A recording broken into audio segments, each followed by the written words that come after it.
And thank you very much for calling me on the show. It's an for honor coming.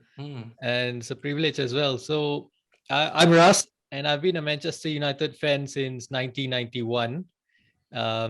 What made me a United fan was back then there was a player called Lee Sharp, and my father kept linking me to him. So that's how I started watching Manchester United, and I became a fan. Nice. So the reason why we are inviting Manchester United fans on this show this week is because of the big news. And we want to see the emotional status of level, Man U fans. Yeah, status. Yeah. So because I think first, it's a moment that a lot of Manchester fans come out from the cave, right? Because big news. big news. Yeah. Was it the right decision for them to sack Ole? Well, it's not a right decision to sack Ole if you are a fan that loves seeing United being humiliated and ridiculed. So for United fans themselves, it probably is the right decision. Yeah, it's about time, in fact, I would say, that they sacked him. A bit too late, is it? A little bit, yes, a few games too late. If they had a foresight, I mean, the people who ran the club, if they had a bit of foresight, it might sound a bit harsh, but maybe at the end of last season, they might have got rid of him. But again, like I said, that sounds a bit harsh, but because of what they achieved last season, it wasn't too bad, but still there were already red flags last season. Well, I would say I think the turning point last season came when United got hammered by Spurs at home, 6-1. And then thereafter, his tactics changed.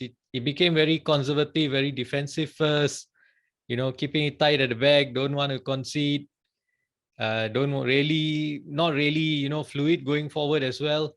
Like the whole focus changed, and it became something like Jose Mourinho's park the bus tactics, and there were a number of games where you felt the opponents were there for taking. They either were in poor form or they had a lot of injuries, and we were not there, taking them on head on and going for the kill. We were just conservative and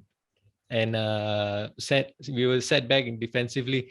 The others was of course the obvious. It was becoming obvious that he had some favorites in the team that he kept playing time and again. So that was the other one. McFred. And McFred, one of them, Maguire. And you could also see that in terms of attack, it relied a lot on individual brilliance rather than a set play or something that they worked on the training ground. Like what you see with Manchester City or Liverpool, you see their patterns of play. It's already worked on the training ground. You don't see that with United. It's very disjointed a bit. Sometimes it works, sometimes it doesn't work. And it's normally the individual brilliance of the players we have that bail us out. So are you saying that this Ole is not experienced enough to continue this season actually? Yeah, certainly. I would say he wasn't experienced enough. But then again, I would say, as I said at the start, the results didn't warrant him being sacked. So you could understand why he wasn't sacked yet at that point of time. I was thinking, okay, let's see what he does over the summer, what the club does, and whether he goes back, on his holidays, he rethinks his tactics, he rethinks his choices, and he might come back next season and revitalize, and he might have a better squad to work with. He'll do better.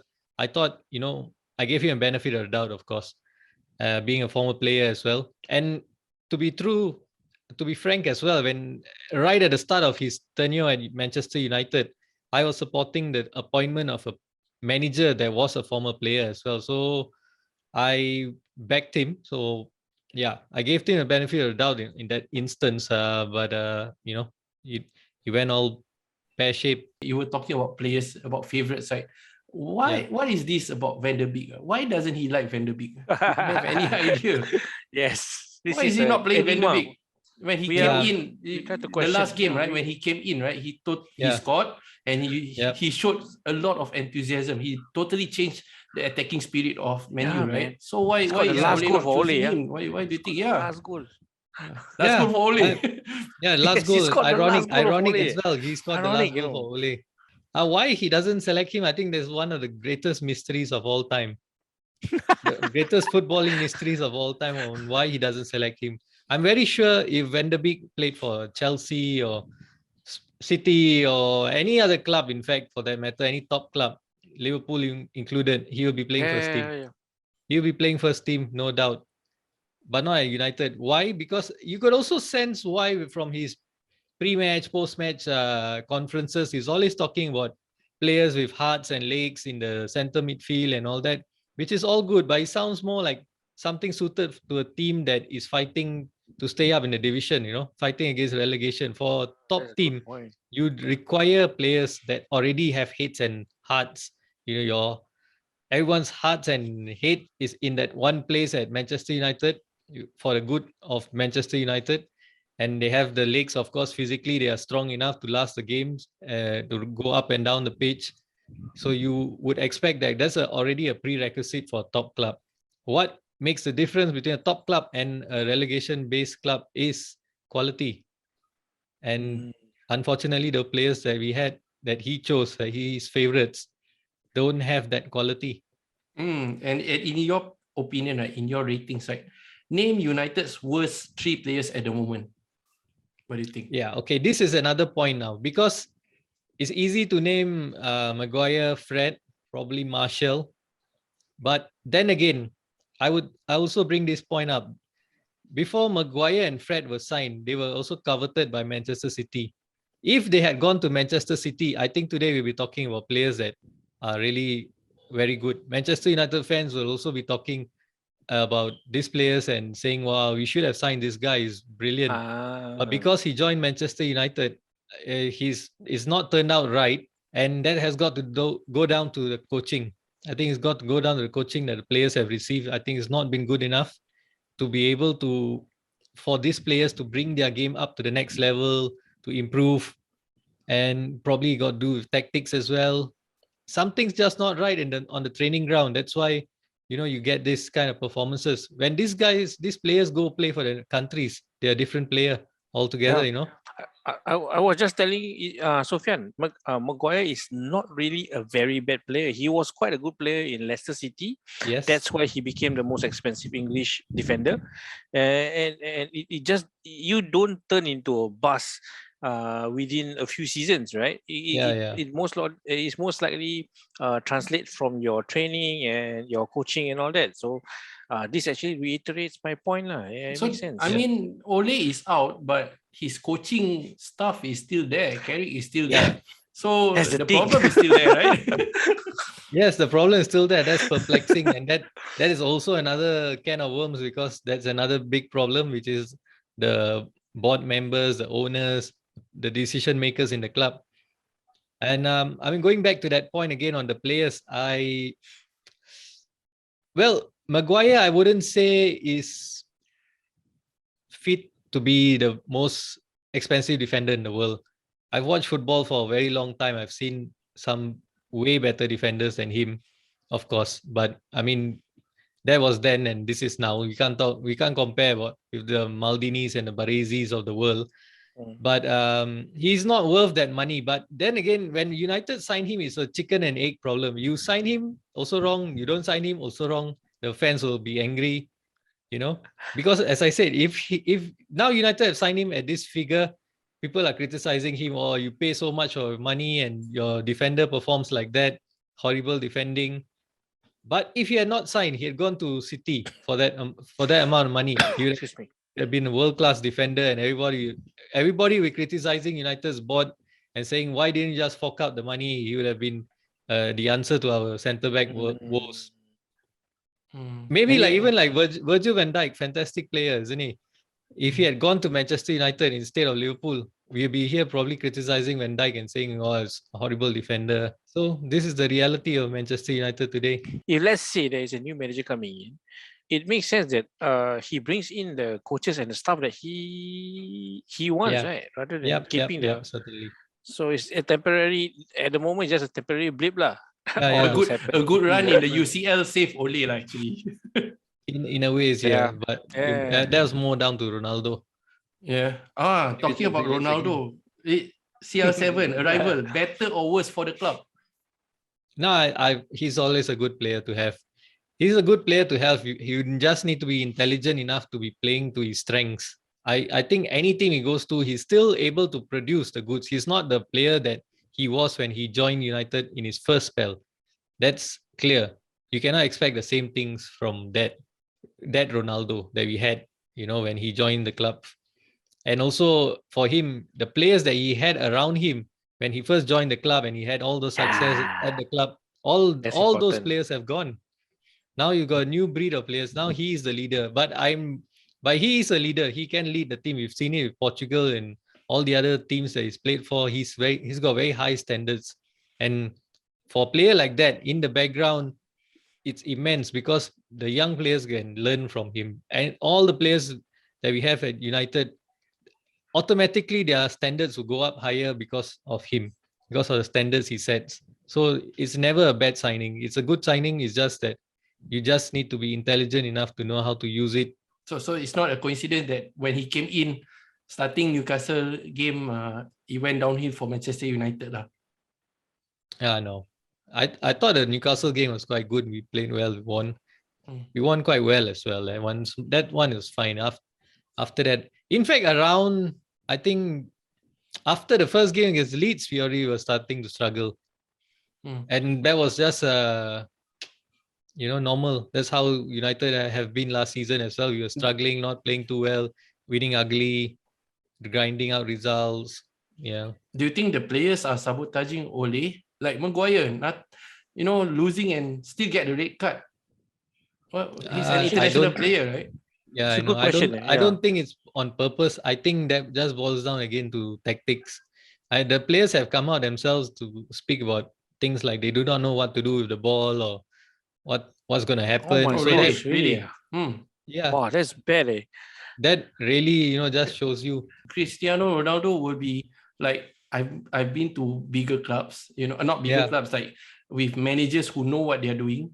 Yeah. And you can see that some videos of him being frustrated, right? Yeah, with the yeah, tactics yeah, and yeah. I mean, you got to feel for him actually. Yeah, there was one certainly. time he went to the byline, dribbling the ball, being pressured, and then when he turned, there was nobody with him, no support at all.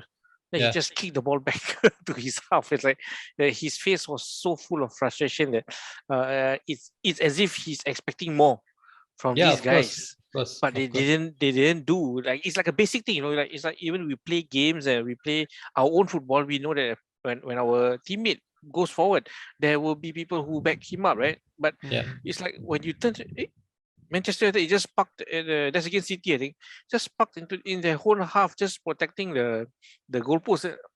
It's like, it's quite a sight that, wow, this is Manchester United. I mean, I'm a Liverpool fan, so I'm not so sad. You're happy, you're right. You're happy, I don't want to say that, but rivalry aside, Arsenal also happy actually. Arsenal happy that we can climb over somebody. At the start of the season, Arsenal were struggling badly. We thought Arteta's gonna go, but Arsenal has been resurgent until they met Liverpool. So let's see what happens after that. Well, it's Newcastle, so hopefully we get a good result. That's fine then. I'm not that confident. I won't say so much. I won't say so much. Okay. But this is progress. It's progress. I mean, we lost to a better team. Luckily, we didn't lose one goal short of 5-0. One goal short of 5. Almost. Okay, so where do you go from here? What do you think, what's going to happen? What will you expect to happen? Very tough question, this one, because again, the board, like I say, is clueless. We don't really need another pitch invasion. Yeah. Certainly, because that's my opinion on the board. If you light a fire up their ass, they will wake up. That's how we got these 3 signings we made this summer. Solskjaer, Sancho, Ronaldo, Sancho, and Varane. If the fans had not made that protest, we wouldn't get, maybe might get 1 out of that 3, not all 3. And I think that's what the fans need to do. Unfortunately, you don't want it to go down that route, but unfortunately, I think that's the only way they listen. The people that they've hired the jury is still out on them, like people like John Murtough and Darren Fletcher in their positions. But there's always this suspicion that they've hired people within the club, people that are like, yes men, people that they can. Yeah. That's what they say, right? Yeah. They're not hiring people that are actually the best in their role or in their position, that know what to do and how to do whatever it is that needs to be done on the football side of things. Like, from football side, I think you need a sporting CEO, then you need a technical director, and you need to have an idea how you want your team to play. And then you hire the manager that plays in that way. Yep. And you sign players that play in that way. That is the way to go. So that part is quite disjointed, because you can see from the time after Sir Alex Ferguson, they've just like trial and error. They've hired managers based on reputation. Then they've hired a manager based, again, I think in another way, his reputation as well as a player, Solskjaer, just went on with it. Next one, Steve Bruce. Steve Bruce. That's also another player based on his reputation as a player, not as a manager. Bruce in. Bruce in. Hashtag Bruce in. Maybe Mark Hughes or someone, Paulins. And maybe once in a while get Roy Keane to just shout at everybody just before the game. Roy Keane just come in. If I'm the player, he'll murder Maguire, I think. He will lump them all up. He will lump them all up. He'll bring them out on training and kick them. This weekend, big game. What are your chances? What are your thoughts? Oh man, this is a big test, man. Yeah, big game of the week, man. For Carrick. Slim, I think, honestly, slim chances of us winning. If we can win, it'll be a miracle. There is a honeymoon period. Every manager has a honeymoon period. Look at yesterday, man. They actually won in Champions League. Sancho scored. Bloody hell. And they were singing about Ole. Yeah. I mean, at least there's respect there for Ole I hope as a player, not as a manager. Yeah, because just 2 weeks ago, as a man, okay, let's just say Ole as a man. But there's it's a honeymoon period, and I think now with the test of Chelsea coming up, and then I think 2 weeks time, another Arsenal as well. Arsenal, so we are appealing for Maguire to come back. We are appealing against his red card. I heard that. I saw it. Never mind, we'll have Bailly. But you never know with Bailly, because he might just turn up with a wonderful performance. I rate him highly, actually. Yeah, I do. Me too. Actually, me too. I do too. But that's another player suffering because he doesn't get time on the pitch. Yeah. Like many players in the reserves that don't get time on the pitch when they play, then they're obviously going to suffer because they don't feel the faith in them, the trust in them. Yeah, and someone not coached properly, right? They are not coached properly. Yeah. So, what kind of play would you like to see? Pogba out, and then play, with Rashford and Greenwood in with a lot of attacking players. You guys got the attacking players, right? Yeah, we even got Sancho. You wouldn't know where to put Sancho even with Rashford and Greenwood performing. Correct. Yeah, I would say at the moment, I mean, most teams go 4-3-3 nowadays. Don't think we have the time to switch, but at least maybe Van de Beek has to play more often in a midfield too, alongside one of those no choice. You got to go with one of McTominay or Fred alongside Van de Beek, and just be brave. Just learn how to rotate the squad a bit more. Rely on your players a bit more. Bruno Fernandes, when he was out, he didn't start the game against Villarreal, and he came on. He was a really fresh player. He's good. Otherwise, sometimes when he's playing, he's frustrating as well because he's trying too hard. He's not producing the goods because you just keep playing and playing and playing him. Of course, the players will say, "Yeah, I want to play. I'm fit to play." But you need to have the brains to be able to pull a player out, rest him, bring freshen things up a bit. And it's also quite ironic because Solskjaer made a career of himself as a substitute, as a player that Sir Alex rotated with. Correct. Yeah, The super And sub. he didn't use that as a manager. So very That's ironic. true. That's you got a point there. Babyface assassin. Yeah. Yeah. I understand you also have your own social media football channel shout about out, EPL. So maybe you can do a shout out for your show. Man. I've got a podcast. It's called Back Pass with Ras. We look back at football from the 90s and the 2000s. So that's basically it. So we've like football as in wide range of football. Singapore international local football, not just the EPL. International football. So we've focused on Arsenal. I had a look at Arsenal, at Chelsea, Liverpool, United, Inter, Lazio. We've interviewed people like Abbasad, Indra Shadan. Big names, man. Big local names. Yeah, especially in the 90s, right?